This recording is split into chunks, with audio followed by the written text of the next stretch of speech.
Hey everybody, and welcome to this week's edition of a double feature. As you already know, it's Versus Week. It's the end of the month, so we're taking a look at the 1968 Planet of the Apes and then the remake 2001 version of the Apes. To start off our conversation today, I want to start just a little bit different than we normally do. I wanted to ask you, Derek, sort of about what you... So, as I stated in my review, I feel like Hollywood, more and more these days, are finding excuses. Maybe excuses isn't the right word, but I'm going to say it's the right word, to remake some of these classic films. And I wanted to start the conversation today by asking you, in what instance do you feel it is both necessary and appropriate to remake a classic film? The number one reason to ever make a classic film is if the themes in the film are relevant and useful for modern audiences, but the mode in which they're presented can no longer hold up with contemporary sensibilities. Okay.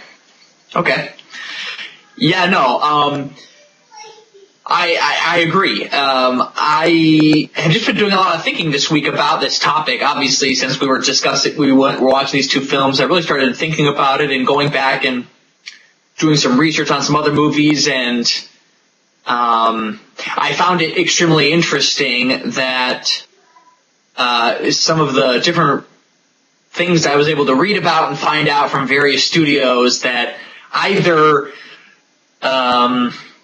contract negotiations were up. This is in terms of superhero movies. So in terms of the Amazing Spider-Man franchise, they had to reboot it or else they were going to lose their ability to, Sony was going to lose their ability to make that movie. So they had to, we got to whip together a new movie and throw it out there. Or, in the case of some of these other big-time films, it was, we want to take this classic and make it a blockbuster. Make it this huge visual effects movie that is super awesome and super cool and something that young people will relate to, and we're going to pack the movie theaters and we're going to be rich beyond our wildest dreams.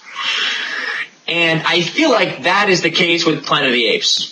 That's the big thing, is I feel like they took this classic movie, and as you stated in your review, they took this classic film that really was quite interesting. I mean, it talked about some interesting social ideas, had a very clever ending that was sort of unexpected and surprising. But yeah, so, and then they brought on Tim Burton and were like, okay, let's make it this huge blockbuster. And I think that's part of the reason why it failed, in my opinion, is that I don't think this movie's meant to be a blockbuster. I mean, I don't know. I mean, maybe I'm being a little harsh on it, but I feel like this kind of a movie, it's an unusual idea that allows for some really interesting issues to be talked about. You know, let's talk about man's social position, and let's talk about his ability to destroy himself and the world he lives in. Let's talk about, these various ideas, and I don't know, but what do you think? Do you think that this could potentially be a good blockbuster if done well? No.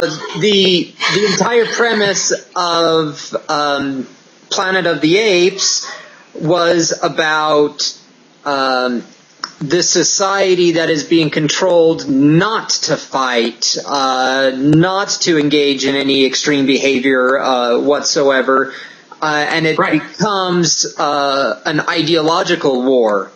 Right.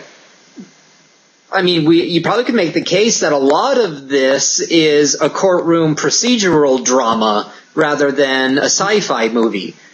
No, absolutely. And courtroom procedural dramas, in my experience, aren't blockbusters. I agree. But that's where the ideas are coming from. And I think that's what we need in blockbusters is we need armies, we need explosions, we need fighting, Right. we need lots of spectacle. That's what 2001 version of the movie gave us.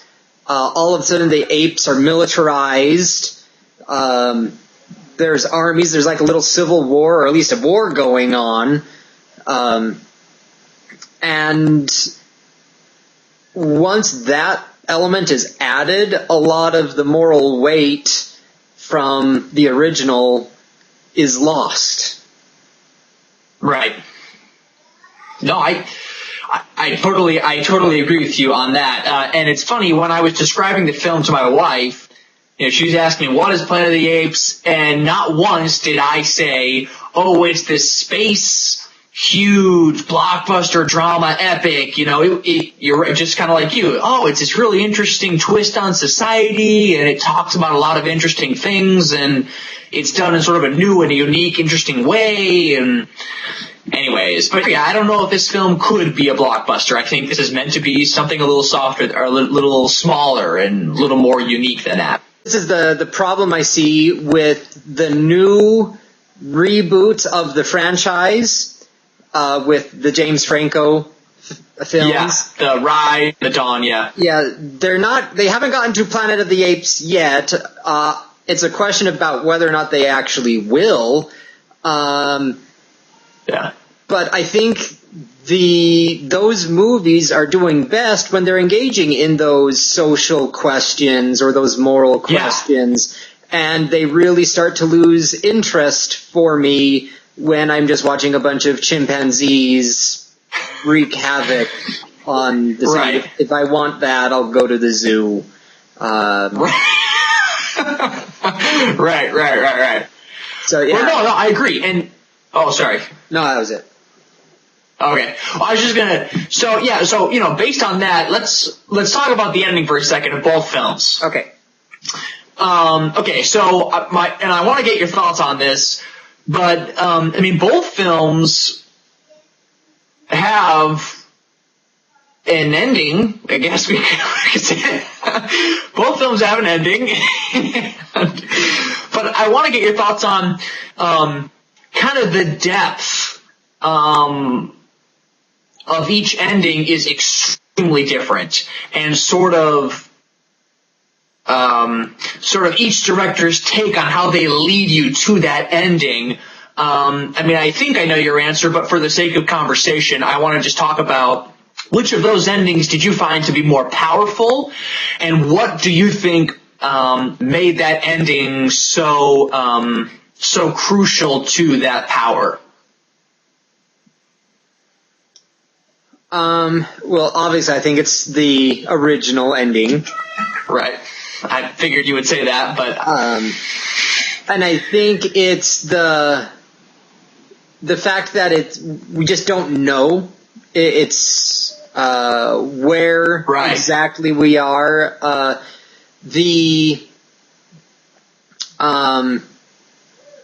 Everything that the astronauts think is they're somewhere over on Orion, and fair enough. There's no reason for them to even suspect that they're back on Earth. And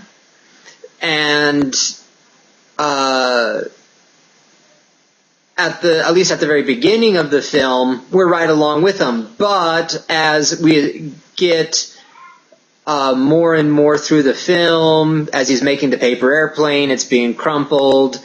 As Dr. Zaius erases the writing, and especially as when we get to the archaeological dig, when they're starting to find, pacemakers and glasses and a kid's doll, that unless we're supposed to buy into the fact that another humanoid race or human race somewhere in the galaxy made those exact same things in the same way we know them, I think it starts to build this irony with the audience of saying, oh, I think he's back on Earth somehow, and then that's only confirmed later on. So it gives those nice little hints and strings you along all the way through until you finally arrive at the answer.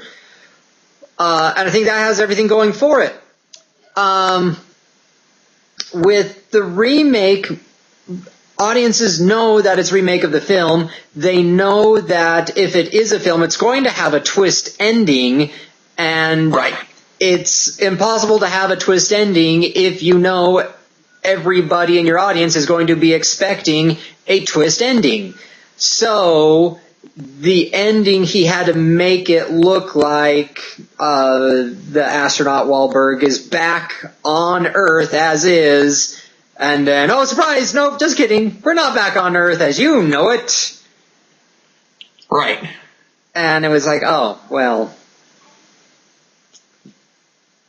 Okay. Yeah. Yeah. No, I Well, yeah, I was going to say, it's the fact that this general military leader, the last time we see Thade, we think he's beaten, and he's sort of just cowering there under this desk, console, whatever. Right, locked in that chamber, right? Yeah, so we think he's as good as dead, and then all of a sudden he's Abraham Lincoln. Like, oh, well... Yeah. You're trying too hard. It makes no logical sense. And the narrative gap that the movie then opens from he's beaten, he's whooped, his army's decimated, to all of a sudden he's an Abraham Lincoln figure, leaves much to be desired.